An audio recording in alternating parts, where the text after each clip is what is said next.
Hi everyone, Rutheny Street Tano here, the internet's busiest music nerd, and it's time for a review of this new The Garden album, Horse Poop on Route 66. Weirdo punks Wyatt and Fletcher Shears, aka The Garden, are back with their fifth album to date, and while it may be one of their shortest releases thus far in their catalog, I think it's also one of their punchiest and most impressive. Not to downplay The Garden's previous efforts though, while I haven't been a big Garden fan up until this point, it's not hard to see why their wild, eclectic, and experimental punky genre fusions would catch on. And even still, I've remained curious with each new album release because I never really know what I'm going to get. Whether we're talking about the intro, Haunted House on Zillow, which is a horror-themed piece of punk with spooky laughs, grinding riffs, as well as very aggressive and loose drumming, plus all these lyrics about buying a haunted house. It lasts just about a minute or so. We also have the extremely lo-fi acoustic number Orange County Punk Rock Legend, which is repetitive, sure, but there is a Dead Milkmen cheekiness to the lyrics describing an infamous local punk figure. There's also the kind of creepy closer at the campfire, with these constant ghoulish laugh samples playing in the background like some kind of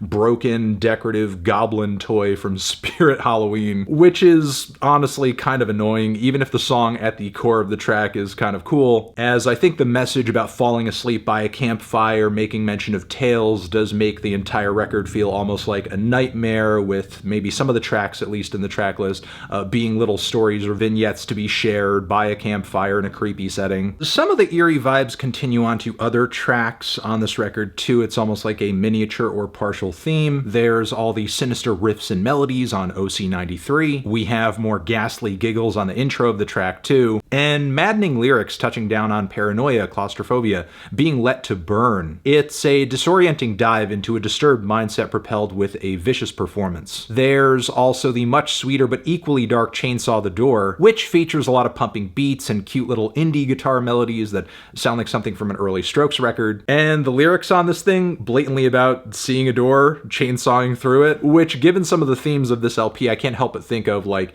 in a slasher flick context. There's also the following track, Squished Face Slick Pig Living in a Smoky City.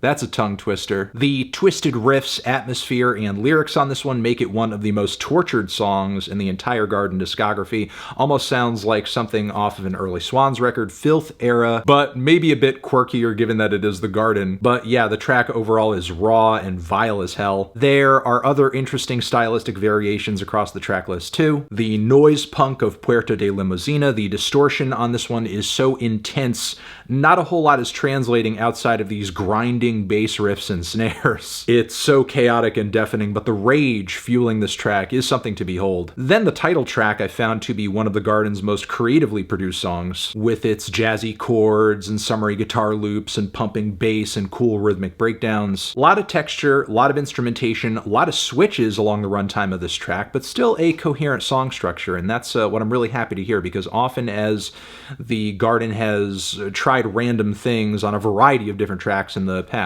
it's usually the song that ends up suffering. What Else Could I Be But a Jester also continues the group's interesting efforts into sequence beats and electronics. The verses on this track are also packed with these shouted punk-style raps, whose lyrics read sort of like a chaotic nightmare. There's not a whole lot else to the record outside of that, as again, it is a pretty short release, but still colorful, varied, hard-hitting, fun, kind of an eclectic and in-your-face shock to the system, and while there is a lot of aggression and ferocity to all of it, there's simultaneously quite a bit of cheekiness and humor too, to take the edge off. I'm feeling a light to decent 7 on this one. Transition, have you given this album a listen? Did you love it? Did you hate it? What would you rate it? You're the best, you're the best. What should I review next? Hit the like if you like, please subscribe, and please don't cry. Hit the bell as well.